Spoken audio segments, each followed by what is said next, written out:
Les pièges qui font perdre le contrôle, vu par Sénèque. La vie moderne est un champ de mine pour qui cherche à garder la maîtrise de soi. Sénèque, avec sa lucidité implacable, aurait identifié dans nos comportements contemporains une série de pièges subtils qui nous privent progressivement de notre libre arbitre. Ces choses-trappes psychologiques sont d'autant plus dangereux qu'ils passent souvent inaperçus, se parant des atours de la normalité sociale. Le premier piège réside dans notre rapport au temps. Nous le gaspillons avec une insouciance criminelle, selon Sénèque, en le dispersant dans des activités futiles qui nous donnent l'illusion de vivre. Ce n'est pas que nous ayons peu de temps, c'est que nous en perdons beaucoup, écrit-il dans De la brièveté de la vie. Le piège contemporain? Cette addiction au divertissement permanent qui nous empêche de nous confronter à nous-mêmes. Nous scrollons, nous zappons, nous consommons du vide, et pendant ce temps, notre vie nous échappe. Notre dépendance aux opinions d'autrui constituerait aux yeux de Sénèque un second piège majeur.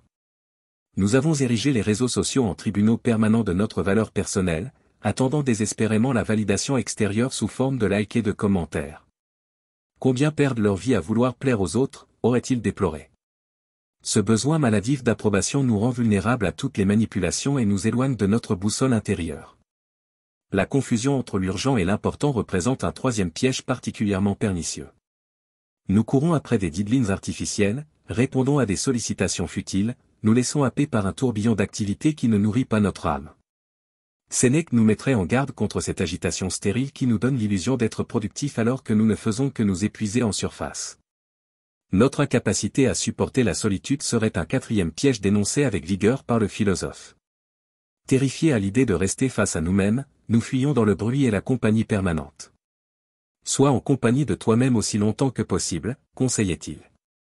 Ce refus de l'introspection nous condamne à une existence superficielle, toujours à la merci des influences extérieures.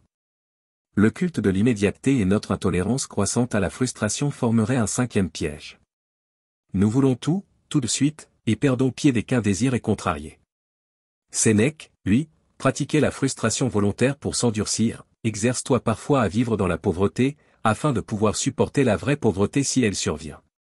Notre attachement excessif aux biens matériels serait un sixième piège identifié par le sage stoïcien.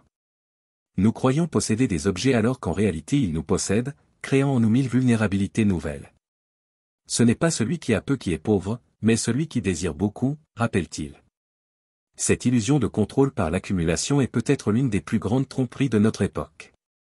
Enfin, le piège ultime que Sénèque aurait pointé du doigt est notre tendance à chercher à l'extérieur les solutions à des problèmes qui sont avant tout intérieurs. Nous voulons changer le monde avant de nous changer nous-mêmes, modifier les circonstances avant de transformer nos jugements. Cette inversion des priorités nous condamne à l'impuissance et à la perte de contrôle chronique. La voie de libération proposée par Sénèque passe par un travail rigoureux sur nos jugements et nos représentations. Ce n'est qu'en identifiant ces pièges que nous pouvons commencer à nous en extraire, retrouvant peu à peu cette souveraineté intérieure qui fait la digne de l'être humain.